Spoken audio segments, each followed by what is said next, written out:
ನೋಡ್ತಾ ಇದೀವಿ ಮನೆಯಿಂದಾನೇ ಯಾವುದೋ ಒಂದು ಸಂಬಂಧ ತರಬಹುದು ಅಥವಾ ಅವರೇ ಇಷ್ಟಪಟ್ಟು ಮದುವೆ ಆಗ್ತಾ ಇರ್ಬೋದು. But end of the day ಬರುವಂತಹ ವಿಚಾರ ಅಂತಂದ್ರೆ ಹುಡುಗನ ಆಸ್ತಿ, ದುಡ್ಡು ಇಂತಹ ವಿಚಾರಗಳು ಬರ್ತಾ ಇದಾವೆ. ಈ ಮನಸ್ಥಿತಿ ಯಾಕೆ ಹೆಣ್ಮಕ್ಳಲ್ಲಿ ಮೂಡ್ತಾ ಇದೆ ಅನ್ನುವಂಥದ್ದು ಒಂದು ಇನ್ಕ್ಲೂಡಿಂಗ್ ಗಂಡ್ ಮಕ್ಳಲ್ಲೂ ಒಂದಷ್ಟು ಯೋಚನೆಗಳಿರುತ್ತೆ, ಗಂಡ್ ಮಕ್ಳಲ್ಲೂ ಒಂದಷ್ಟು ಆ ಅವರದ್ದೇ ಆದಂತಹ ಒಂದಷ್ಟು ಆಸೆಗಳೂ ಇರುತ್ತೆ. ಸೊ ದಟ್ ಯಾಕೆ ಜನರು ಇಂತಹ ಸಿಚುವೇಶನ್ಸ್ ಬರ್ತಿದ್ದಾರೆ? ಇದಕ್ಕೆ ಎಕ್ಸಾಕ್ಟ್ ಕಾರಣಗಳು ಏನಾಗ್ತಾ ಇದಾವೆ ಅಂತ ಮನಸ್ಥಿತಿನ ಅಥವಾ ಎನ್ವೈರನ್ಮೆಂಟ್ ಹಂಗಿದೆ ಅಂತನ ಅಥವಾ ಸೋಷಿಯಲ್ ಮೀಡಿಯಾ ಇದಕ್ಕೆ ಅವರಿಗೆ ಸಾಥ್ ನೀಡ್ತಾ ಇದೆಯಾ?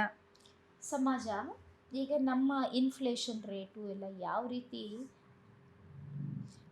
ರೀತಿ ನಮ್ಮ ಇನ್ಫ್ಲೇಷನ್ ರೇಟ್ಗಳೆಲ್ಲ ಬೆಳೀತಾ ಇದೆ ಅನ್ನೋದ್ರೆ, ಒಂದು ವಸ್ತುಗಳು ಕೈಗೆಟಕಬೇಕು ಅಂತಂದರೆ ತುಂಬ ಜಾಸ್ತಿ ಸಂಬಳ ಬರಲೇಬೇಕು. ನಮ್ಮ ಬೆಂಗಳೂರಂಥ ಮಹಾನಗರದಲ್ಲಿ ಬದುಕಬೇಕು ಅಂದರೆ ಒಂದಿಷ್ಟು ನೀವು ದುಡ್ಡು ಗಳಿಸಲೇಬೇಕು. ಅದು ಮದುವೆ ಅಂದರೆ ಒಂದು ಲೈಫ್ ಟೈಮ್ ಸೆಟಲ್ಮೆಂಟ್ ಅನ್ನೋ ರೀತಿ ಯೋಚನೆ ಮಾಡ್ತಾ ಇದ್ದಾರೆ. ಮುಂದೆ ನಾವಿಬ್ರು ಕೂಡಿ ಬಾಳೋಣ, ಒಟ್ಟಿಗೆ ಬಂದಿರೋ ಕಷ್ಟ ಕಾರ್ಪಣ್ಯಗಳನ್ನೆಲ್ಲ ಸ್ವೀಕರಿಸೋಣ, ಜೊತೆಗೆ ಇಬ್ಬರು ಸಕ್ಸಸ್ಫುಲ್ ಆಗೋಣ ಅಂತ ಯೋಚನೆ ಮಾಡಿ ಮದುವೆಗೆ ಜನ ಹೋಗ್ತಾ ಇಲ್ಲ. ಮದುವೆಗಿನ ಮುಂಚೆನೆ ಇಷ್ಟೆಲ್ಲ ಇದು ಬಿಟ್ಟರೆ ಮಾತ್ರ ನಾನು ಮದುವೆ ಮಾಡ್ಕೋತೀನಿ ಅಂತ ಯೋಚನೆ ಮಾಡ್ತಾರೆ. ಆದರೆ ಅದು ಶಾಶ್ವತನಾ? ಮುಂದೆ ಜೀವನ ಯಾವ ಟರ್ನ್ ಆದರೂ ತಗೋಬೋದು. ಒಂದು ಕಾಲದಲ್ಲಿ ಕೋಟ್ಯಾಧಿಪತಿ ಆದವನು ರೋಡಿಗೆ ಬರ್ಬೋದು.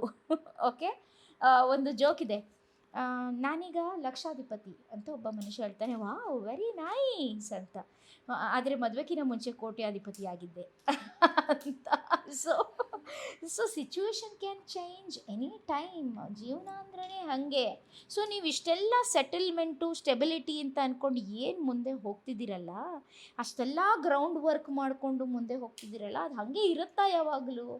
ಕಾಲ ಬದಲಾಯಿದಂಗೆ ಕಾಲೇ ತಸ್ಮೈ ನಮಃ ಅನ್ನೋ ರೀತಿ ಕಾಲ ಬದಲಾವಣೆ ಆಗ್ತಿದ್ದಂಗೆ ಈಗ ಹೈ ಪೇಯಿಂಗ್ ಜಾಬ್ ಇರೋರಿಗೆ ಸಡನ್ಲಿ ಡಿಮ್ಯಾಂಡ್ ಇಲ್ಲದೆ ಇರ್ಬೋದು. ನೀವು ನೋಡಿರ್ಬೋದು, ಒಂದು ಕಾಲದಲ್ಲಿ ಎಲ್ಲರೂ ಬಿಟೆಕ್ಕು ಇಂಜಿನಿಯರಿಂಗ್ ಅಂತಿದ್ರು. ಈಗ ಇಂಜಿನಿಯರ್ಗೆ ಕೇಳೋರು ಯಾರೂ ಇಲ್ದಂಗೆ ಆಗ್ತಾ ಇದೆ. ಎಷ್ಟೋ ಇಂಜಿನಿಯರಿಂಗ್ ಗ್ರ್ಯಾಜುಯೇಟ್ಸು ಕಷ್ಟಪಡ್ತಿದ್ದಾರೆ ಕೆಲಸಕ್ಕೆ, ಎಲ್ಲೋ ಒಂದು ಕೆಲಸ ಸಿಕ್ಕರೆ ಸಾಕು ಅಂತ. ಯಾಕಂದರೆ ಅಷ್ಟು ಜನ ಇಂಜಿನಿಯರ್ಸ್ ಇದ್ದಾರೆ ಮಾರ್ಕೆಟಲ್ಲಿ.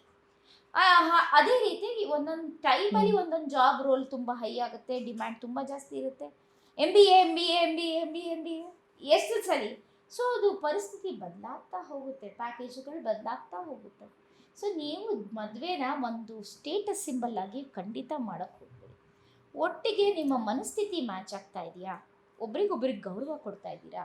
ನೀವಿಬ್ಬರ ಮಧ್ಯೆ ಒಂದು ಒಳ್ಳೆ ಸುಮಧುರವಾದ ಸಂವಾದಗಳು ನಡೀತಾ ಇದೆಯಾ? ಒಬ್ರನ್ನೊಬ್ರನ್ನ ಅರ್ಥ ಮಾಡ್ಕೊಳಕ್ಕಾಗ್ತಾ ಇದೆಯಾ?